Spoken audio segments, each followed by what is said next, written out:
Mongolia, a land of painted deserts dancing in mirage.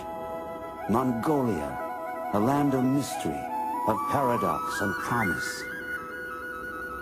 A thirsty land, a land of desolation. Gazelles, wild asses, and wolves ranged the marching sands. Few explorers had been there, and they brought back tales of thirst, cold, and hunger. One of the most famous scientific expeditions in history wound its way toward Mongolia's dinosaur graveyard. Its leader was a charismatic and controversial explorer named Roy Chapman Andrews. He came from the American Museum of Natural History. But Andrews was an incurable publicity hound and a scientific cowboy. Where his paleontologist used a camel hair brush, Andrews hacked away with a pickaxe. But he found one of the richest dinosaur boneyards in the world. He returned with a spectacular collection of fossils and a library of stunning film images.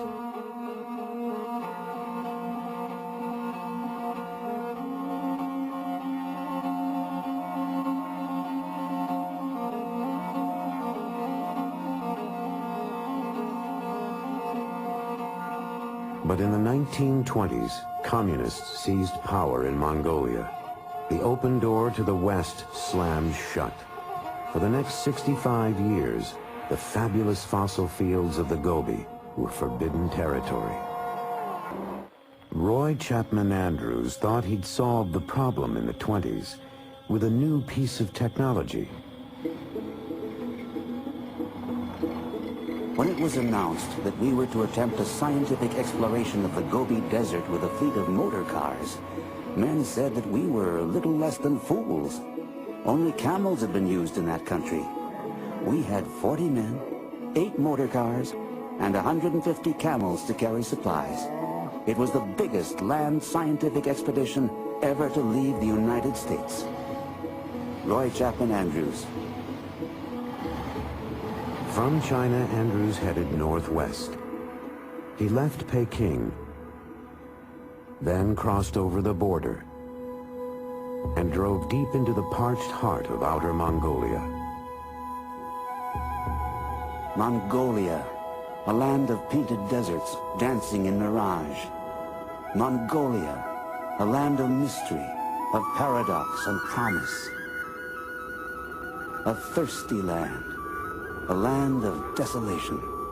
Gazelles, wild asses, and wolves ranged the marching sands. Few explorers had been there, and they brought back tales of thirst, cold, and hunger. But Andrews found one more thing: mud.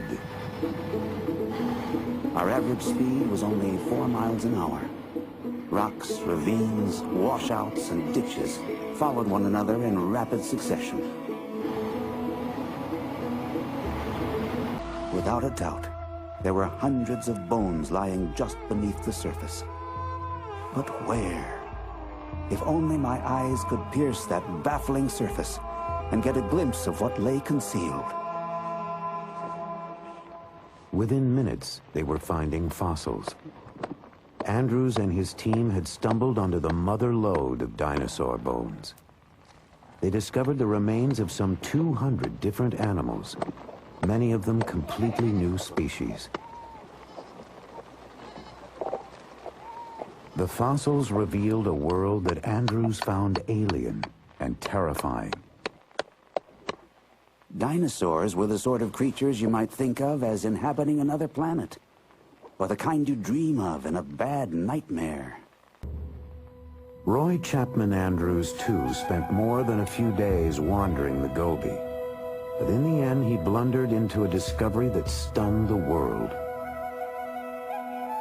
A member of his expedition literally stumbled across a critical link in the great chain of being. On July 13th, George Olson reported that he had found some fossil eggs. We did not take his story very seriously. Nevertheless, we were all curious enough to go with him to inspect his find. There could be no mistake. Our paleontologist finally said, "Gentlemen, there is no doubt about it. You are looking at the first dinosaur egg ever found."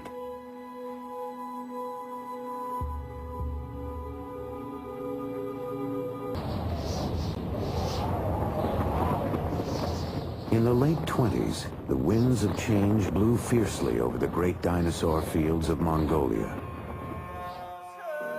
That's when Roy Chapman Andrews was forced to leave the Gobi forever.